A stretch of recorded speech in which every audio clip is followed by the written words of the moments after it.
India is about to pull off a miracle. This match is about to become a folklore and Dada is just about to do something that is gonna shock the world. But today's story is not about that. It's the story of two people.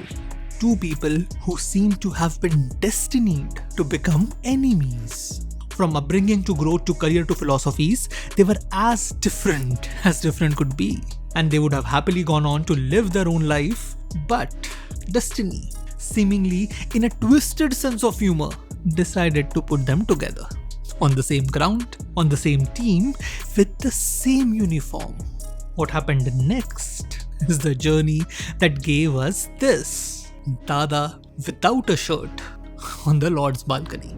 The year is 2000 and the occasion is the opening ceremony of the county championship in England. It was a very old tradition. All players were expected to dress up in formals, greet the local fans, meet the donors, basically look and act nice. And among the huddle of the local Lancashire team stood a Lancashire born and brought up lad, Andrew. He was laughing, joking, trying to fit in an unfitting business suit. After all, how could a son of a plumber, a product of public schools and local grounds, how could he ever be comfortable around such luxury and splendor? Still, his boys were here. Everybody was dressed up. It was an occasion. So he was just gonna enjoy himself, have a good time. And as he was just about to respond to one of his friend, he saw the entire hall go silent. All eyes focused on a single player that had just walked in. Wearing a worn-out tracksuit, seeming to be just out of the gym, that player simply walked up to the Lancashire team and stood in a corner, completely ignoring the hush crowd that looked at him angrily for his scandalous religion of tradition. That player? The newly appointed Indian captain and the newly hired Lancashire player, Sourav Ganguly. The son of a printing magnate, one of the richest men in the city of Kolkata. The only thing you need to know about his upbringing was that his nickname at home was Maharaj. Still, Andrew and the other boys had tried to include him into the team, especially given Ganguly's condition back home. Well, first one captain gets removed due to match fixing allegations. Then the next captain resigns due to the rumours that the earlier captain is gonna come back. And finally, when Sourav gets his chance, his entire team gets implicated in the match fixing controversy. So, things back home were bad, really bad. So all the boys in the team had been more than happy to accommodate him. After all the Asian imports before him were the epitome of good behavior. Soft-spoken, well-mannered and easily fitting in with everyone. But Ganguly, he was like a completely different species altogether. Each and every time he would be asked out, he would either decline or spend 15 minutes before quietly scampering away. Even those 15 minutes would be spent sitting quietly within himself, talking the bare minimum. This aloofness was seen as attitude by his teammates, as if socializing with a riffraff like them was beneath him, as if he truly believed in his nickname, Maharaj, royalty, standing above all. And so, by the time the county championship was about to start, he had earned a new nickname among the players, Lord Snooty of Snootington. The captain who feels he is better than the rest of the world. And that image wasn't helped when in the first match that he played, he asked Michael Azharuddin, the English captain, to take his sweater back to the pavilion. A sight that was seen by the entire press corps. So, as you can imagine, what was player gossip before now became front page news.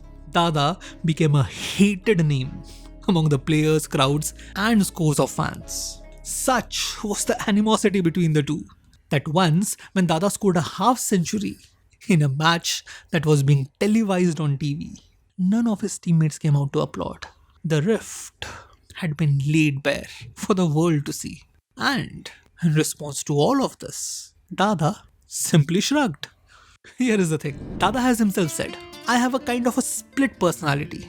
On pitch, I act very aggressively because I feel I need to do that in order to win. But beyond the pitch, I'm a demure person. I don't like to talk a lot. As long as people leave me alone, I'll be more than happy to leave them alone, especially if I don't like them. Furthermore, at the time, Dada's young wife had accompanied him to Lancashire She was all alone in a foreign land. He couldn't just leave her alone. So, he ignored all the team bonding ventures, going home as soon as possible. And the murmuring that was generated because of that? Well, gossips hadn't even bothered him when he had been kicked out of the national team due to the so-called attitude after his debut. So, why would it bother him here? He would continue to play his game his way, amassing runs on one hand while not taking any crap from anyone. Once, he even responded to a sarcastic hard luck from the opposing team by saying, "I'm not gonna waste my runs on these games. I'll save them for where it matters," suggesting that county cricket doesn't matter and you won't get to play what actually does. All of this was being watched by that young English player, Andrew, who had been brought up on those streets watching and idealizing the county cricket that Dada seemed to be demeaning. He watched it all, but didn't say a thing. They were on the same team after all, and once this season was done, they would be going their separate ways. So why bother? This could truly have been the end of their story. But then, the dinner happened. The 2000 Champions Cup, Kenya. That flippant response that Dada had given to a sledge. It had seemed to come true here. Dada became the top scorer of the tournament, bringing India to the finals. But as Dada was amassing runs on the ground, off the ground, something inconceivable had happened. Him and his Lancashire teammate Andrew, or more correctly Andrew Flintoff, had bonded over their love for curry. Throughout the tournament, whenever they had time, they would quickly make a visit to a nearby curry restaurant, enjoying a quiet dinner, just relaxing for some time. It was during the course of one such dinner that it happened.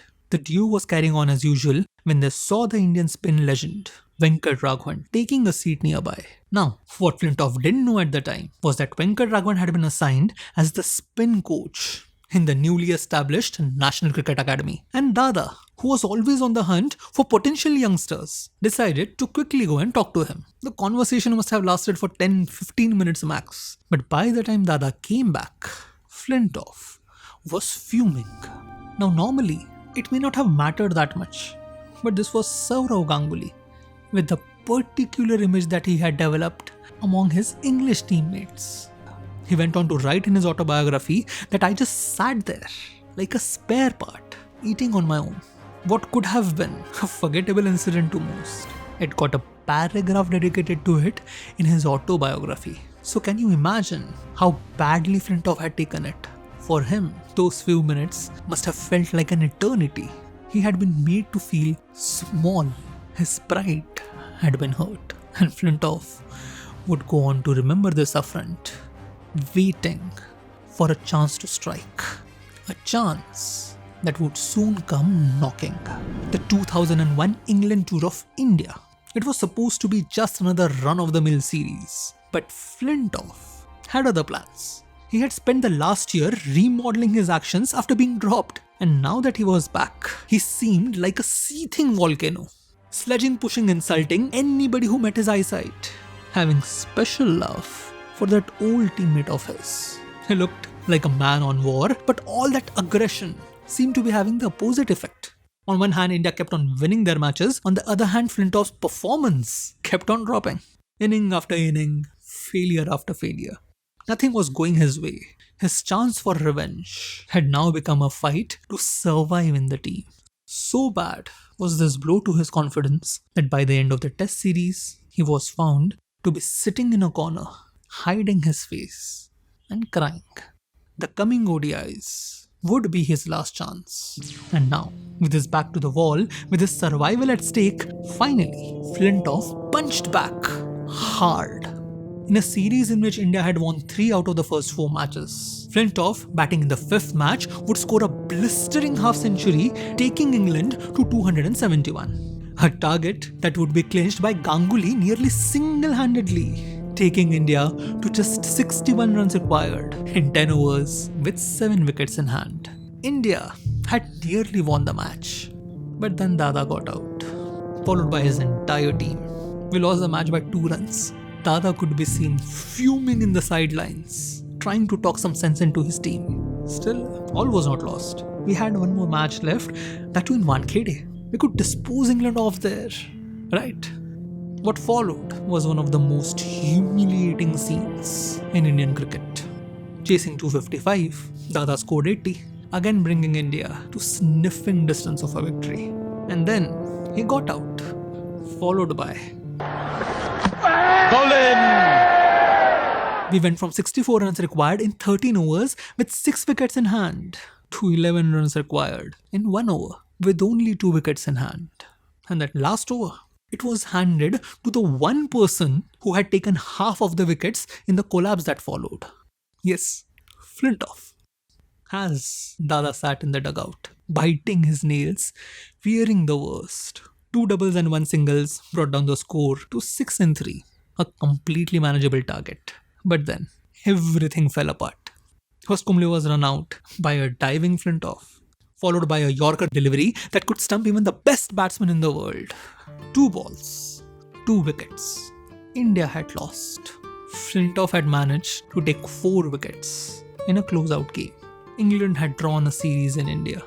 But more importantly, Flintoff had defeated him, humiliated him at his home, in front of his people.